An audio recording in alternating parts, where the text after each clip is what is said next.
Today is UN World Children's Day. I would like to have your take on, how significant it is to have a special day like this dedicated towards child's rights and welfare all over the world. And what would be your expectation on a day like this? Okay, so on a day like this, like you said, this is historic and it's been happening for many years. On a day like this, I would expect that people are reminded of how important children are in society. It's important that people are reminded. It's important that people take it seriously, understanding that the children are indeed the future of our nations, that we are supposed to invest in them, and whatever we invest in them at this point in time is what we're going to reap ultimately. So we need to take whatever it is that we're pouring into them right now, their values, their education, even their health, and so many other things. This needs to be prioritized all the time, but it's a day for us to celebrate the children and also to remind ourselves that they are very important. Our work is not more important than our children. We need to prioritize them. All right, Ronke, good to see you again. When you talk about children's rights in Nigeria or around the world, what are some of the rights of children that people should know about? I mean, children should have the basic fundamental rights that everyone has. Food, clothing, shelter, and education has been added to it. Very, very important that children have these things. And as we know, in many countries, not just in Africa, not just Nigeria, there are children that are going on empty stomachs. There are many children this morning that don't know when they're going to get their next meal. The children on the streets, sleeping on the street. There are parents that are begging with their children on the streets. There are children that are going around in knickers, in the underwear. The children that they don't even know what technology is, not to talk of basic education. The children that need these things. These are the basics to life. These are the fundamentals to rights, and amongst other things. But let's just start with those basics, human rights. Talking about child's rights and welfare, how will you rate the level of public awareness and the adherence to these rights in a country like Nigeria and by extension looking at the African continent? If I'm going to rate it, I wouldn't say it's something that is well rated. We see children on the streets. We see children, we hear and we see on the news. We see children in classrooms that don't have roofs, that don't have boards, that don't have furniture, that don't have toilets in them. We see children roaming the streets, begging, and we've normalized it. It's normal. So we just give them the change in our purses or in our pockets that we no longer want. It's not something that is being prioritized. We see that there's just millions and millions and millions of out-of-school children. The COVID-19 pandemic also highlighted how many children, in fact, they are uncountable, because we all know what data can be like in countries like Nigeria. So many children out of school, so many children not eating, not even healthcare is a challenge. So if I'm going to rate it, it's going to be really, really low. It's going to be really, really low. What are some of the challenges to the provision of children's rights in an environment like ours, I mean Nigeria? Some of the challenges, I think the challenges start with ourselves as individuals. It starts with leadership as well, because this is where these sort of things begin. Our leaders prioritizing our children as a nation. If they prioritize our children as a nation, these are the things that we would see that are happening in the country. So I want to start with leadership. Leadership ought to understand that and that our children are very important and they should be prioritized. They should have food, clothing, shelter, and they should have basic education. All right, talking about the rights of a child, one of the rights has to be the right to education. If you look at the statistics for Nigeria, the number of out-of-school children, it's alarming. What's your take on this, and how can we change the narrative now on a day like this that's important to draw advocacy to the right of children, having rights to education? There's a lot to say when it comes to the education of our children. what are we doing about our children? And we're not just talking about the early years. Whilst that is important, we also see tertiary education. We also hear all the time, there's always one university or the other, or one body or the other going on strike. How are we prioritizing these matters in a country like Nigeria? It's not something that we take very, very seriously. It's making us less competitive. It's making us have children and youth that are not taking their life seriously. They are engaging in antisocial behaviors. We hear about ritualistic killings. We hear about what they call the Yahoo these days, and so many other things that are happening.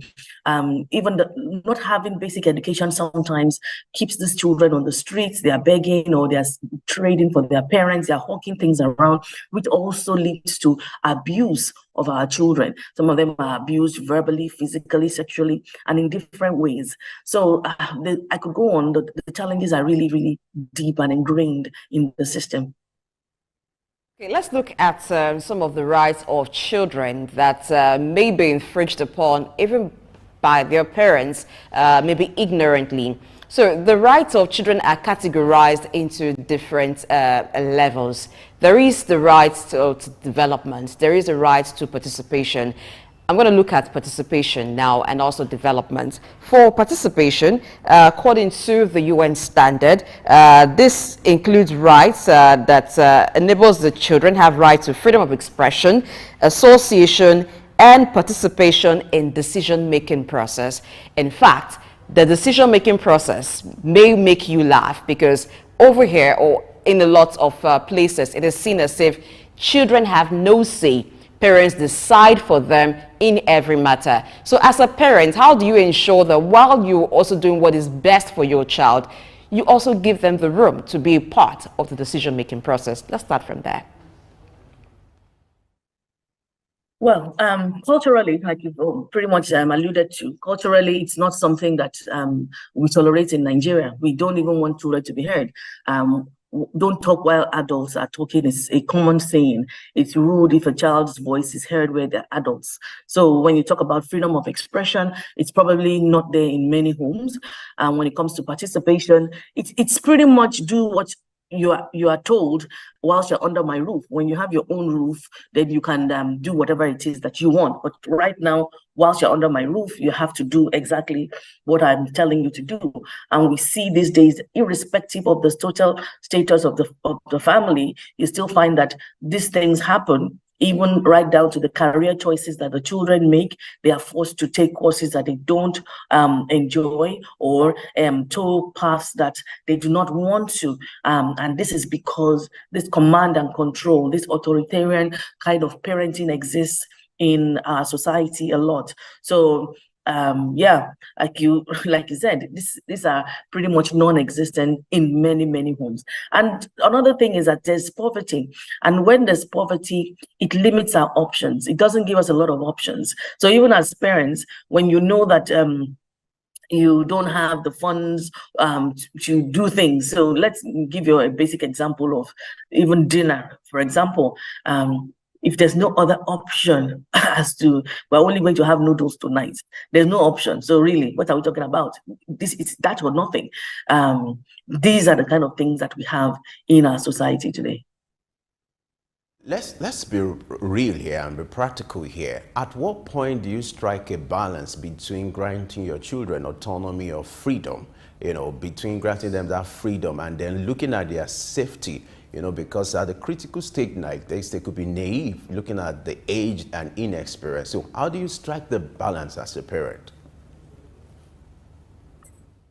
That's where parenting education is very important. We have to understand that children have personality types. We have to understand that children mature at different levels. We have to understand that whilst the child's decision will not always take precedence in the home, it is still important for us to hear from the child. It's still important for us to know their views. And we have to also understand that in this day and age, the teachers or the parents are not the fountain of knowledge.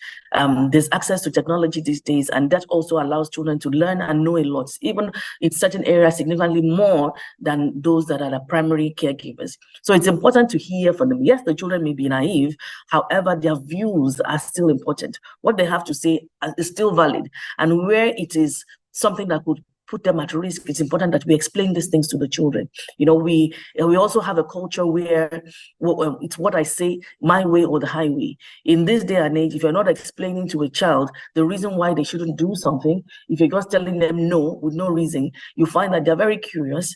That is when they're going to do it. That's when they're going to explore and do that path of danger. Children who have grown up in an environment where their own opinion were not sought, or they weren't persuaded to come to the side of the parents regarding a decision, what does that produce in them when they become adults? What kind of people do they become? We have the kind of people that leaders that don't listen to people in society. Look at what is happening in Nigeria. How often are the voices of the Nigerian heard? How often are the things that we say? How significant are our protests when we even go out there and protest? We kind of like repeat the same cycle. And it is said that insanity is doing the same thing and expecting a different result. And you find that is exactly what we're doing. So this is how my parents brought me up, and I turned out all right, because you have a job or spouse, a house, but the internal issues, the challenges, the issues with values and character, they're there, and it's evident in society today. So we are repeating these things. We shouldn't.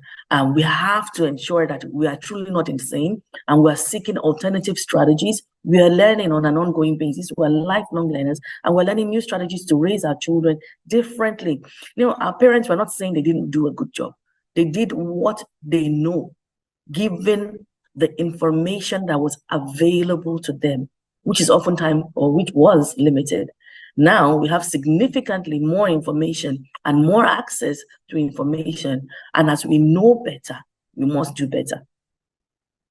All right, we are in a digital age where internet is the rave of the moment. Now, this is posing a lot of challenge to parenting, even to parents.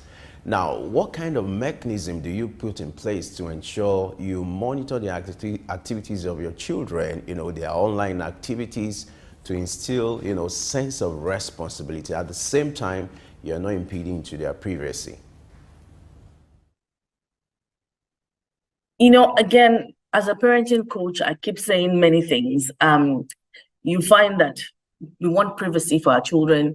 We also want privacy for ourselves. The internet is there. There's access to information. There's a way that you can raise your children and there's trust.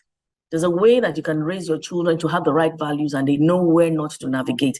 There are children that they would stumble on an inappropriate site, and they will be the ones to tell their parent this is what happened. And that's because those parents are intentional, they're available, and that kind of relationship does exist between them. Now, I have an almost 18-year-old, pretty much an 18-year-old in March, and she has access to technology, but she's the kind of child that I have access to her mailbox. I manage her Instagram. And these are not children that have dummy accounts, by the way. I'm not talking about that kind of child. There is transparency. I have access to her mailbox. She has access to mine, as a matter of fact. There's Google Family Link available. These are apps. There's QO Studio. These are apps. But when there's transparency, when there's trust, when you raise the child and there's no big secrecy, then you know that the challenges are limited to a significant extent. You are able to guide your child.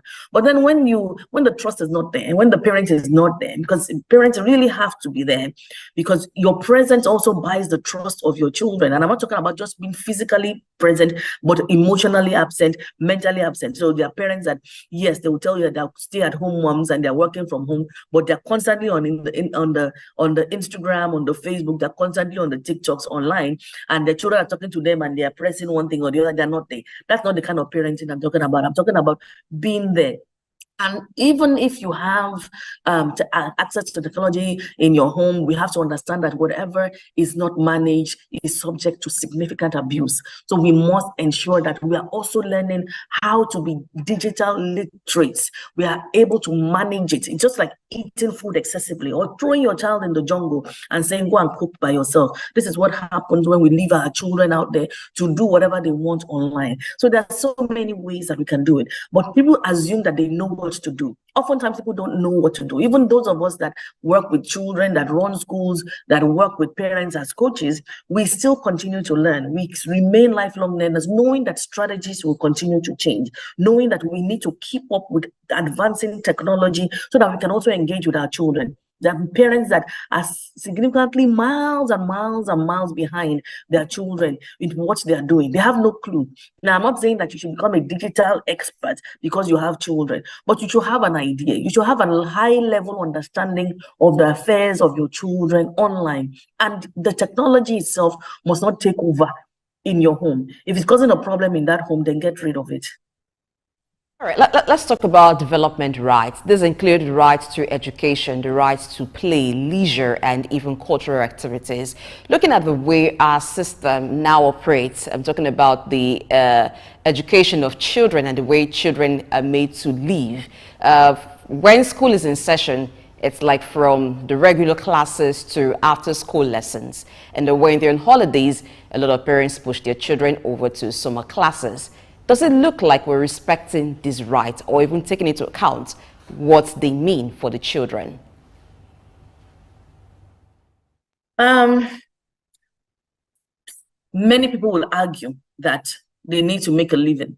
Many people will argue that children need to eat and they have to put food on the table. And that is correct. Nobody is saying that is not correct. But what is incorrect is for us not to plan ahead. Now, we can't get the planning accurately, but to a significant extent, we can get it right. It doesn't take a genius to know that the less children that you have, the easier it will be to manage them. It doesn't take a genius to tell you to pace your children and not just have them back to back like a staircase for you to be able to manage that. It is said that many parents that have children, and these are statistics online, under the age of 6, some have 3 children under the age of 6, are subject to mental health challenges. So you can imagine the number of parents, especially women, mothers, who have mental health, subtle mental health challenges, especially things like depression, because they're managing that number of children. So that is happening. So as a result, they would leave the children in school. Extra lesson would happen. The summer schools will happen. And if you're in a good school, yeah, they can help you with the nurturing of your children. But it doesn't take away the space and the importance of you bonding with your children on a one-to-one level, of tucking them in at night, of reading the Bible stories to them, of listening to them, giving them those hugs, and just building those emotional connections with your children. These are the kind of things that are absent in society today, and we need to infuse those things back into our society. Now, people already know that it's challenging. If you ask my 17-year-old, she will tell you, you don't have to be a parent to know that these things are tough. So why are we still praying at weddings that people should have children in 9 months? Why are we still insisting that people should have a particular gender? Why are we still insisting that they should have a particular number of children? These things are causing problems. We see the problems, but we pretend that we cannot see the elephant in the room. The sooner we begin to manage our families better and our resources better and our time better, then we will begin to see significant improvement when it comes to development of our children, their education, their leisure, and their play. All right, great, Ronke. You are a school owner, and I would like you to talk to us about what school owners or institutions should do to incorporate the rights of child to programs, policies, and some of the activities schools can come up with to improve the level of awareness and also actively promote the need to respect the rights of children. It's a tricky one. I'm not even sure it's quite clear to me in terms of policies. What can a school do? I mean, we do have our meetings. We do have our meetings like with NAPS, and we just have to do the advocacy. We have to speak up. We have to have interactions like this that I'm having right here on the Souk. We have to keep on speaking up so that our voices can be heard. Whatever it is that we can do for our children as a school, then we have to get together. We have associations, we have bodies that different schools belong to, and we want to continue to speak up, and hopefully we will be heard. And when it comes to policy making, decision making, it's important that we are seen as stakeholders to be able to express some of these concerns and some of these matters, to be able to table them and discuss them, and to create awareness to our leaders, to our children, to our parents, to any caregiver, anyone that has anything to do with the children, both locally and internationally. Can do. So what can individuals and organizations do to support children's rights? Organizations, let me start with organizations. It's important that HR in every organization, it's important that they take family life very, very importantly. It's very important. You know, you will see that there's some people that are working in banks and they don't leave their banks like 9, 10 o'clock. Even when they're working from home, you see, I have friends in that category that they will be online 24/7. They're constantly working. It's important that organizations begin to give parents time, you know, and it's not just mothers, including fathers, because the fathers are very important in the growth and development of their children. So it's so important that organizations prioritize family life. You know, when people have children, they'll typically give them the maternity leave. We want to see more of the paternity leaves as well. We want to see that parents are closing. There's flexibility in their working. Some employers, even if the work can be done remotely, no, they must see you physically in the office. I can remember many years ago, in fact, I'm talking about 18 years ago. It's not a matter of many years ago. 18 years ago, the working from home was not a popular thing. It wasn't something that, at least not in Nigeria. I was in the UK then, and I was pregnant with my now almost 18-year-old daughter. Throughout my time in that organization, I worked remotely. The only times I showed up when I had high-level meetings, which was very, very infrequent. And yeah, that was pretty much it. The trust was there. They knew that I would deliver, and I delivered on my work. And it helped me in that time. And I can remember that after I even had my daughter, I was able to work from home still. Even when I returned to the office, there was flexibility in my closing hours. You know, we need to see those sort of things. We need to prioritize the family. We can't just allow people to continually work. You know, I run a school, and you find that sometimes parents can't even come for PTAs. Parents can't even pick up their children as often as they would like to pick up their children. They do try their best. But because their employers are at their throats, the flexibility is often not there. So we need to ensure that this is happening. That's something that is very, very key, and it should be happening in many, many organizations. All right, let's talk about style of parenting for the Jay-Z's and, you know, the crop of generations that you have now. What kind of style of parenting do you think it would be applicable to the present generation for a parent to be able to get results and also not be able to impose his or her will on his or her children? You see, when it comes to parenting styles, it's a personality thing. It's often a personality thing. The only type of parenting I don't recommend is the authoritarian parenting, the command and control, the militant kind of parenting. That's the only okay, the permissive parenting where you allow the children to do anything they want. No, that doesn't work either. So there should be a balance. I'm a liberal parent. I'm firm, but I'm liberal. I'm the kind of parent that will allow her child to do many things but uphold the values of the family. Now, when parents need to understand that they need to learn, and I can't bang on enough about it, that parents need to learn that this is how to parent a particular type of child, because they will want to use the strategies that they used when they were growing up, and it's different now. With the children that are here, they have different experiences.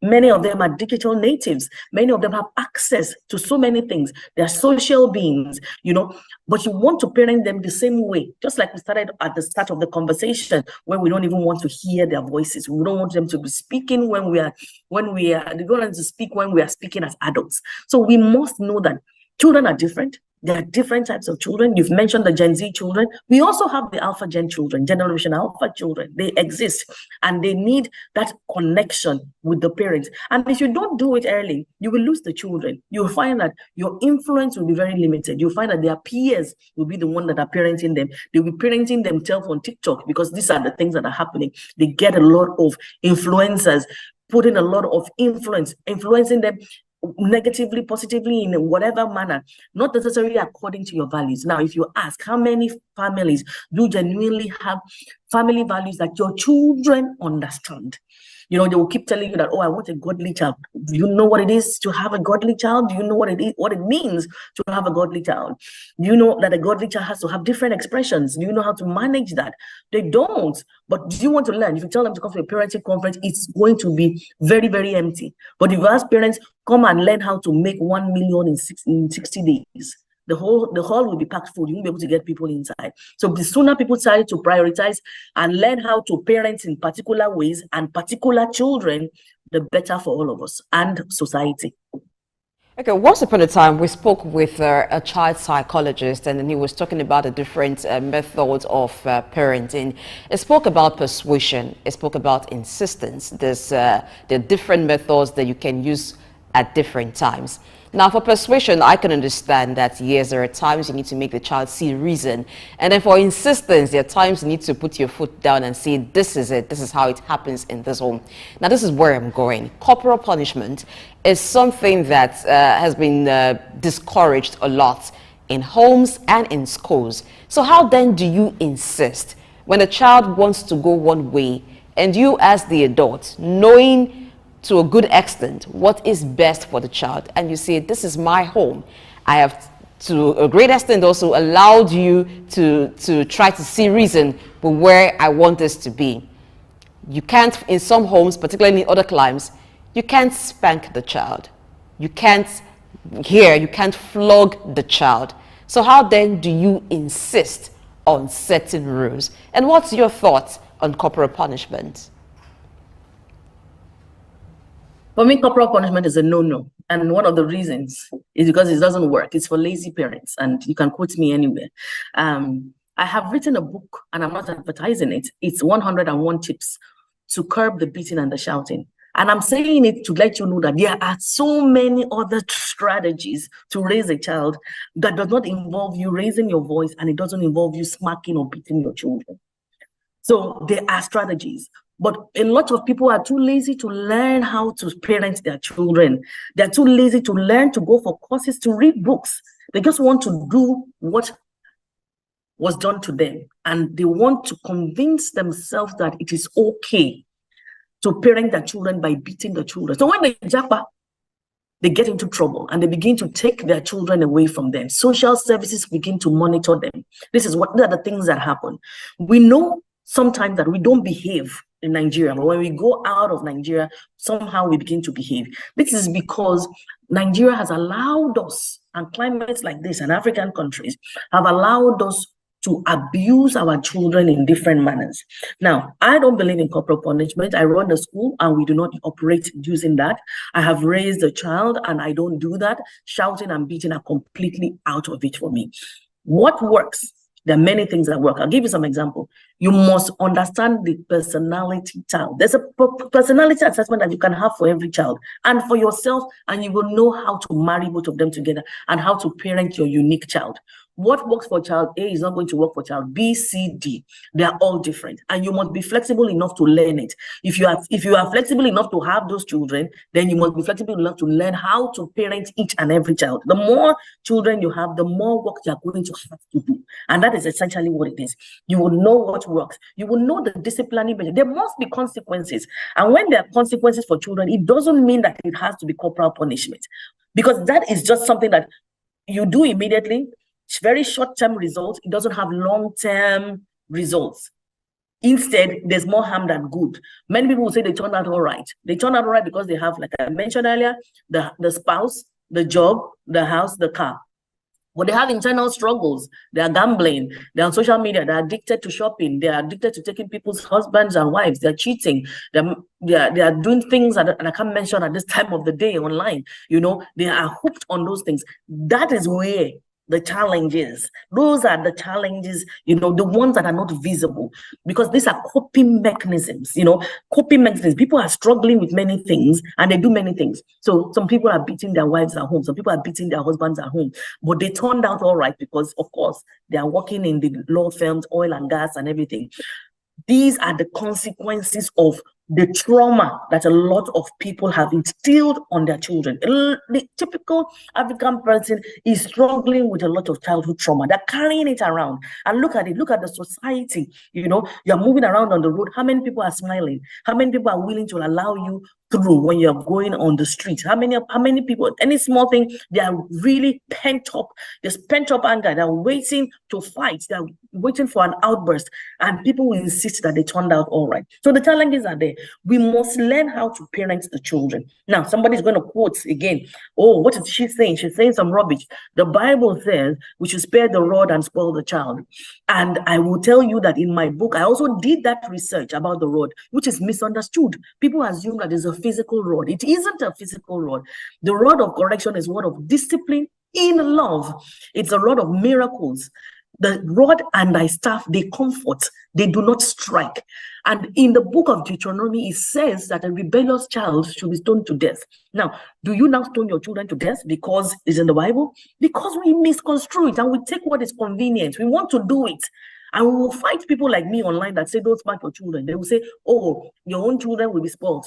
When you talk about my own children, she's a high flyer, head girl in one of the biggest schools in Nigeria, head girl abroad now that she has gone abroad. She's been on the presidential candidate for Ladro to his programs. She's a public speaker. She's done so many things. And this is a child that was raised without beating, without shouting. So this is my space, this beating and shouting thing.